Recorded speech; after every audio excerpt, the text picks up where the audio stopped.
अस्सलाम वालेकुम स्टूडेंट्स, कैसे हैं आप लोग? उम्मीद है आप सब खैरियत से होंगे। I am Saeeda Kamra Nadeem. I am your biology teacher for class 9th।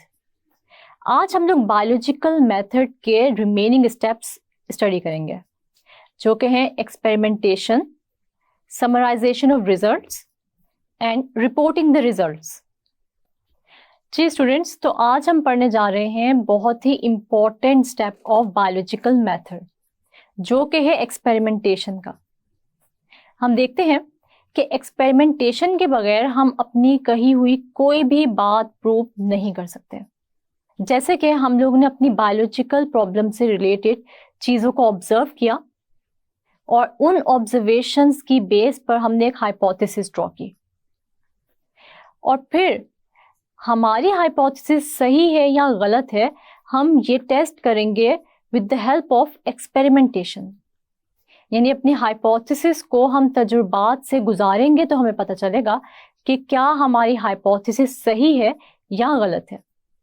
तो इसलिए हम ये कहते हैं कि बायोलॉजिकल मेथड का जो मोस्ट इम्पॉर्टेंट या बेसिक स्टेप है वो है एक्सपेरिमेंटेशन का, क्योंकि सारा का सारा बायोलॉजिकल मेथड ही इस पे बेस करता है। वो कैसे कि अगर हम चीज़ों को ऑब्जर्व करें और उनके मुतालिक हाइपोथेसिस भी ड्रॉ करें और उन पर एक्सपेरिमेंटेशन ना करें तो कभी भी हम आपके सामने कोई भी प्रिंसिपल या थ्योरी नहीं ला सकते। चीज़ों को एक्सपेरिमेंटली प्रूव करने के बाद ही हम आप तक नॉलेज पहुंचाते हैं।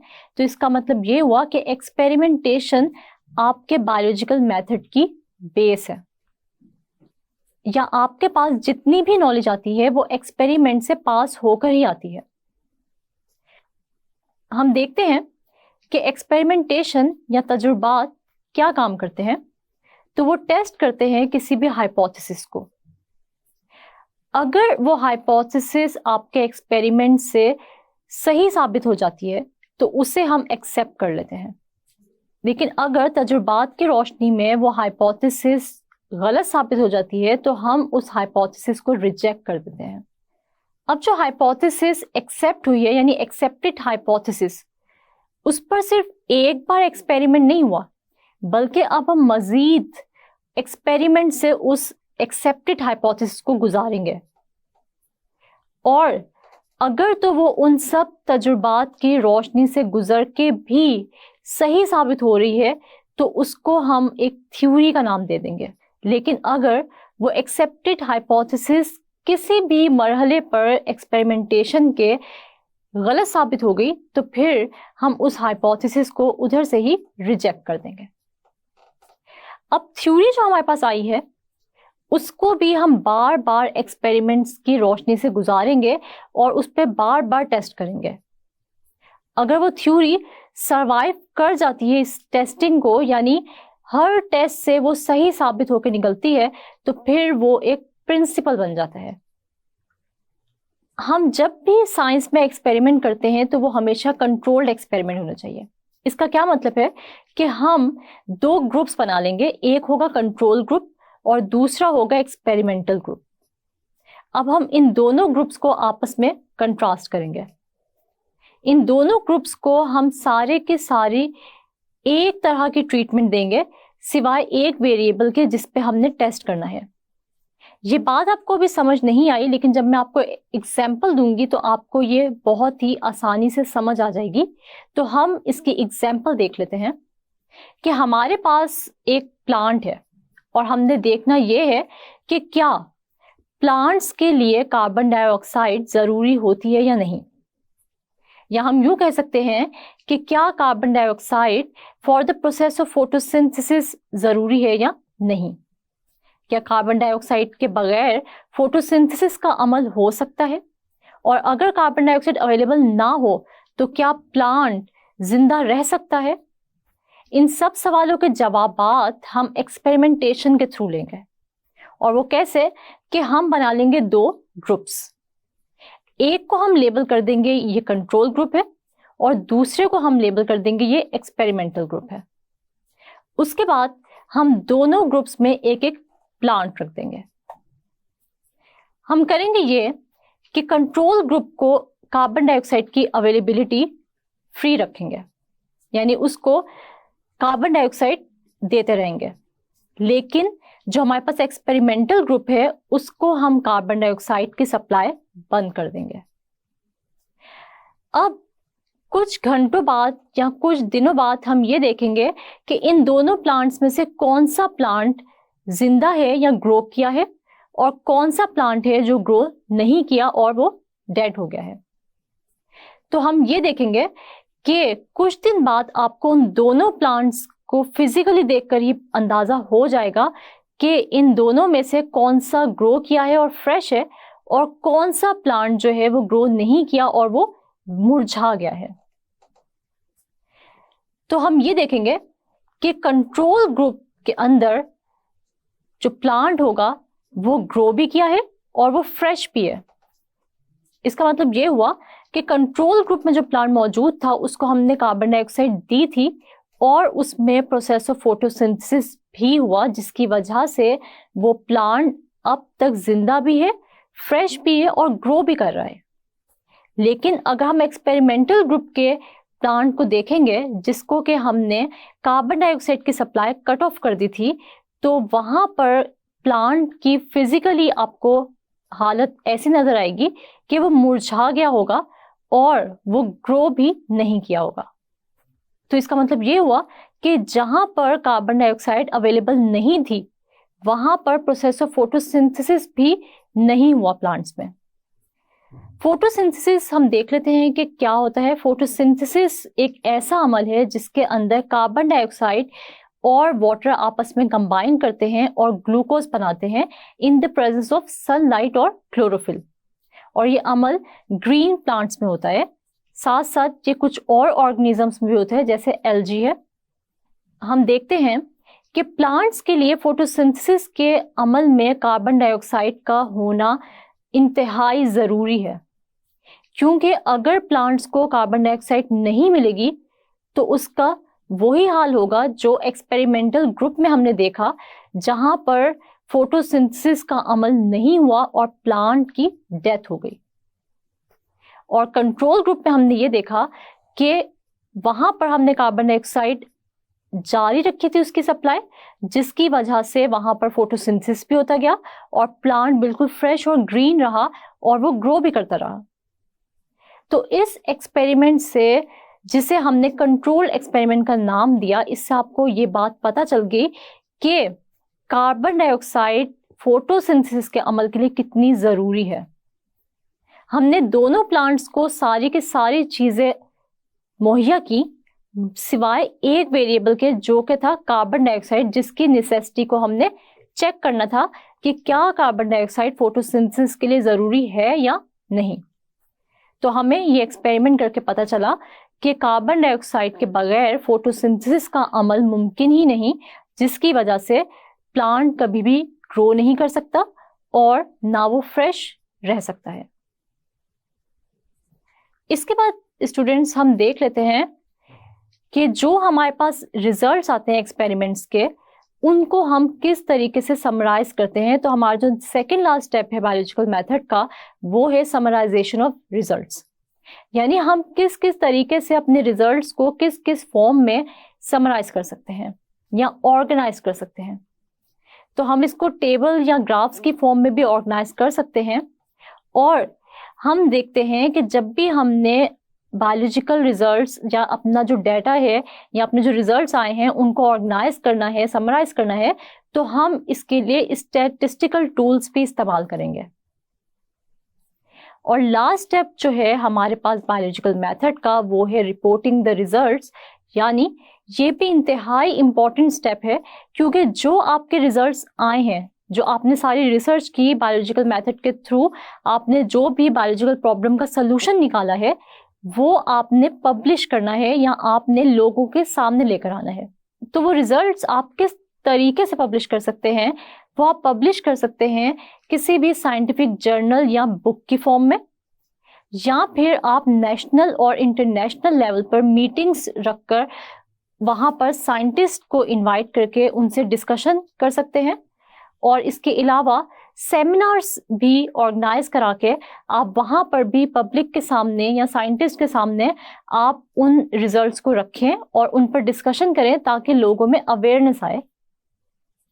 तो इसका मतलब ये हुआ कि रिपोर्टिंग द रिजल्ट्स इंतहाई इम्पोर्टेंट स्टेप है बायोलॉजिकल मेथड का, क्योंकि जब तक आप अपनी रिसर्च को पब्लिश नहीं करेंगे तब तक पब्लिक को पता ही नहीं चलेगा कि अब तक किस किस चीज़ पे रिसर्च हो गई है और साइंस में कितनी एडवांसमेंट्स आ गई हैं या क्या क्या चेंजेस हैं जो हमारे इर्द गिर्द आ चुके हैं।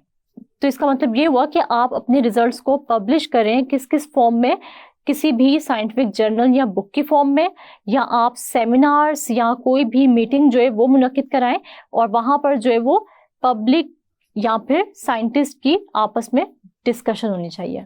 हम देखते हैं कि किसी भी रिजल्ट को रिपोर्ट करने का क्या मकसद होता है। उसका मकसद ये होता है कि इस तरह लोगों में किसी भी बायोलॉजिकल प्रॉब्लम के बारे में अवेयरनेस आती है और लोगों में शऊर बेदार होता है कि हम भी आगे जाकर जो है वो इन चीज़ों के बारे में रिसर्च करें और इन चीज़ों को स्टडी करें। उनमें इंटरेस्ट डेवलप होता है टुवर्ड्स द साइंस, कि साइंस आखिर है क्या। उनके जहन में बहुत सारे सवालात पैदा होते हैं और उनमें ये अवेयरनेस आती है कि वो अपने बारे में या अपने नेचर के बारे में या अपनी सराउंडिंग्स के बारे में जानने की कोशिश करें और अपने जो सवालात हैं या क्यूरोसिटी है उनके जवाबात ढूंढने की कोशिश करें थ्रू रिसर्च। और इसके अलावा अगर हम लोग रिजल्ट्स को रिपोर्ट करते हैं तो उसका एक और फ़ायदा ये होता है कि हमारी बहुत सारी बायोलॉजिकल प्रॉब्लम्स का सलूशन जो है वो भी हमारे पास आ जाता है, क्योंकि जब हम लोग जो है वो रिसर्च पेपर्स पढ़ते हैं या कोई भी जो है वो जर्नल या कोई भी साइंटिफिक बुक पढ़ते हैं तो उसके थ्रू जो हमें नॉलेज मिलती है तो उससे हमारे बहुत सारे जो सवालात होते हैं या बायोलॉजिकल प्रॉब्लम्स होती हैं जो जिनका हल हम ढूंढ रहे होते हैं उनका हल भी हम तक पहुँच जाता है। जी स्टूडेंट्स, तो यहाँ पर मैं आपसे एक छोटा सा क्विज लेती हूँ जिसमें मैं आपसे वो क्वेश्चंस करूँगी जो कि पास पेपर्स में रिपीट हो चुके हैं, ताकि आप लोग ये क्वेश्चंस जो हैं ये नोट डाउन कर लें, इनकी रिटन प्रैक्टिस करें और बहुत ज़्यादा चांसेस हैं इन क्वेश्चंस के दोबारा एग्जाम्स में आने के।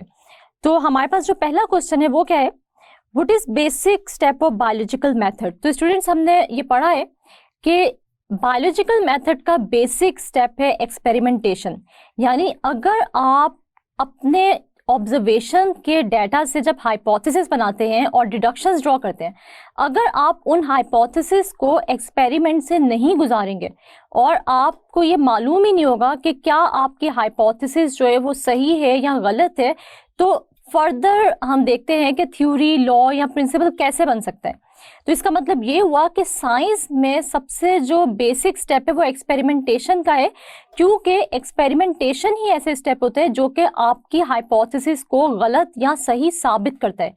क्योंकि साइंस में हम जो भी बात करते हैं हम किसी एक्सपेरिमेंट की बेस पर करते हैं, किसी प्रूफ की बेस पर करते हैं, यानी कि एक सबूत की बेस पर करते हैं। हम जो है वो अपनी तरफ से कोई बात नहीं कर सकते, इसलिए एक्सपेरिमेंटेशन वो बेसिक स्टेप है जो कि साइंटिफिक मेथड का बहुत ही, हम कहते हैं कि असेंशियल पार्ट है। इसके बगैर कभी भी हम साइंटिफिक जो हमारी नॉलेज है उसको हम सही नहीं साबित कर सकते, या हम ये नहीं कह सकते कि ये जो हमारे पास नॉलेज आई है ये बिल्कुल ऑथेंटिकेटेड है। तो इसलिए हम कहते हैं कि बायोलॉजिकल मेथड का जो बेसिक स्टेप है वो है एक्सपेरिमेंटेशन। स्टूडेंट्स, हमारे पास जो नेक्स्ट क्वेश्चन है वो है how can we summarise results. तो आप लोगों को पता है कि हमने समराइजेशन ऑफ रिजल्ट्स पढ़ी थी, जिसके अंदर हमने ये पढ़ा था कि बायोलॉजिस्ट क्या करते हैं, वो अपने एक्सपेरिमेंट्स के रिजल्ट्स को इकट्ठा रखा, उसके बाद फिर इन रिजल्ट्स को एक जगह पर इकट्ठा करने के बाद ये जो आपके पास एक्सपेरिमेंट्स से डाटा आया है आपने इसको जो है वो क्या करना है, स्टैटिस्टिकल मेथड से या स्टैटिस्टिकल टूल्स एंड टेक्निक से गुजारना है और फिर आपने जो है वो इसको समराइज करना है, यानी एक जगह पे आपने जो है वो इकट्ठा करना है। जब तक आप अपने एक्सपेरिमेंट्स के रिजल्ट्स को समराइज नहीं करेंगे तब तक आप जो है वो कभी भी इन रिजल्ट्स को जो है वो पब्लिश नहीं कर सकते। अगर हमने रिजल्ट्स को जो है वो स्टडी करना है, एनालाइज करना है अपने डाटा को, तो इस रिजल्ट्स को जो कि आपको एक्सपेरिमेंट से हासिल हुए हैं इनको समराइज करना भी बहुत ही इम्पॉर्टेंट है। इसके बाद स्टूडेंट्स हम देखते हैं कि what is reporting the results. तो आप लोगों को पता है कि ये भी बहुत ही इम्पॉर्टेंट शॉर्ट क्वेश्चन है, क्योंकि हम देखते हैं कि जो लास्ट स्टेप है बायोलॉजिकल मेथड का वो है रिपोर्टिंग द रिजल्ट। और अगर हम अपने रिजल्ट को पब्लिश नहीं करेंगे, रिपोर्ट नहीं करेंगे, पब्लिक के सामने नहीं लेकर आएंगे, तो आपके एक्सपेरिमेंट्स का, आपकी रिसर्च का क्या फायदा हुआ। हम देखते हैं कि आपने जो नॉलेज या जो रिसर्च की है, जो साइंटिफिक नॉलेज आप तक आई है, आपने उसको पब्लिक तक भी लेके जाना है।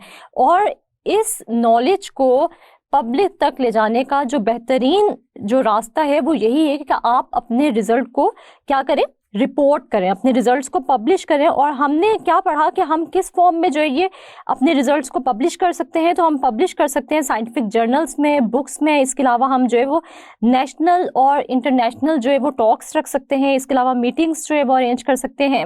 हम सेमिनार्स जो है वो कॉलेजेस में, यूनिवर्सिटीज़ में जो है वो ऑर्गेनाइज करा सकते हैं, ताकि हम अपनी रिसर्च को, अपने जो एक्सपेरिमेंट्स के रिजल्ट्स हैं, हम उनको क्या करें, पब्लिश करें, रिपोर्ट करें और दुनिया तक लेकर जाएं।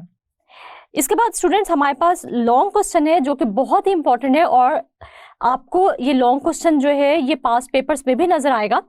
हम देखते हैं कि ये लॉन्ग क्वेश्चन जो है ये कहाँ से आए हुए, ये एक ब्लू बॉक्स से आए हुए। और अक्सर स्टूडेंट्स ऐसे होते हैं जो कि ब्लू बॉक्स को जो है वो अनइम्पॉर्टेंट समझते हैं और वो छोड़ देते हैं। इसलिए आपने जो है बिल्कुल नहीं जो है वो इस बात को सोचना है कि ये ब्लू बॉक्स है तो इसमें से शॉर्ट नहीं आ सकता, एमसीक्यू नहीं पूछा जा सकता, या लॉन्ग नहीं आ सकता। कोई भी ऐसा ब्लू बॉक्स या येलो बॉक्स या कोई भी साइड बॉक्स जिसके अंदर थोड़ी एक्सप्लेनेशन मौजूद है वो आपसे लॉन्ग में पूछा जा सकता है। जैसे कि हमारे पास जो लॉन्ग है जो मैं आपसे पूछने जा रही हूँ वो है what is control in experiments. तो जैसे हम लोगों ने आज के लेक्चर में पढ़ा भी है कि what is control in experiment, आपने क्या पढ़ा कि जब भी हम कोई भी साइंस में कोई भी एक्सपेरिमेंट करते हैं तो वो कंट्रोल्ड होना चाहिए। यानी उसके अंदर हम दो ग्रुप्स बनाते हैं, एक कंट्रोल ग्रुप है, एक एक्सपेरिमेंटल ग्रुप है। हमने जो है वो इस कंट्रोल ग्रुप और एक्सपेरिमेंटल ग्रुप को जो है वो इसकी एक्सप्लेनेशन पढ़ी, हमने इसकी एग्जाम्पल पढ़ी। आपने भी क्या करना है कि जब अगर आपको ये लॉन्ग क्वेश्चन आ जाता है तो आपने इस क्वेश्चन को डिटेल में जो है वो लिखना है, इसकी एक्सप्लेनेशन देनी है आपने, और उसके बाद आपने एग्जाम्पल की हेडिंग बना के जो एग्जाम्पल आपके साथ डिस्कस की गई बुक में आपने वो एग्जाम्पल भी देनी है। तो स्टूडेंट्स ये वो क्वेश्चन है जो कि एग्जाम पॉइंट ऑफ व्यू से बहुत ही इंपॉर्टेंट है। तो आपके लिए एक छोटी सी एक्टिविटी है कि आपने ये जो क्विज है इसकी रिटन प्रैक्टिस कर लेनी है ताकि एग्जाम में आपको किसी किस्म की मुश्किल का सामना ना करना पड़े। स्टूडेंट्स आज हम लोगों ने एक्सपेरिमेंटेशन के बारे में पढ़ा, साथ साथ मैंने आप लोगों को ये बताया कि what is control in experiment, और हमने देखा समराइजेशन ऑफ रिजल्ट्स और रिपोर्टिंग द रिजल्ट्स को। हमने ये पढ़ा कि एक्सपेरिमेंटेशन बेसिक स्टेप है किसी भी बायोलॉजिकल मेथड का, क्योंकि अगर हम एक्सपेरिमेंटेशन नहीं करेंगे तो हमें ये कैसे पता चलेगा कि जो हमने ऑब्जर्वेशन या हाइपोथेसिस दी है वो सही है या गलत है। तो इसका मतलब ये हुआ कि अपनी हाइपोथेसिस को अगर हमने प्रूव करना है तो उसके लिए हमें तजुर्बा करना ही पड़ेगा, या उस हाइपोथेसिस को तजुर्बात की रोशनी से गुजारना ही पड़ेगा। तो एक्सपेरिमेंटेशन बहुत ही इंपॉर्टेंट स्टेप है बायोलॉजिकल मेथड का। उसके बाद हमने what is control in experiment में एक प्लांट की एग्जाम्पल पढ़ी जिसके अंदर हमने दो ग्रुप्स बनाए, जो कि एक था एक्सपेरिमेंटल ग्रुप और दूसरा था कंट्रोल ग्रुप। और फिर हमने एक को कार्बन डाइऑक्साइड दी और दूसरे ग्रुप को कार्बन डाइऑक्साइड नहीं दी।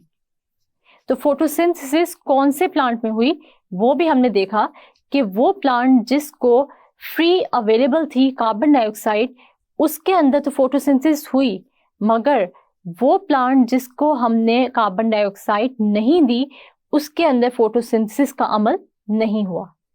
तो इसका मतलब ये हुआ कि कार्बन डाइऑक्साइड बहुत ही इंपॉर्टेंट है फोटोसिंथेसिस के प्रोसेस के लिए, जिसको हमने एक्सपेरिमेंट के थ्रू ही साबित किया।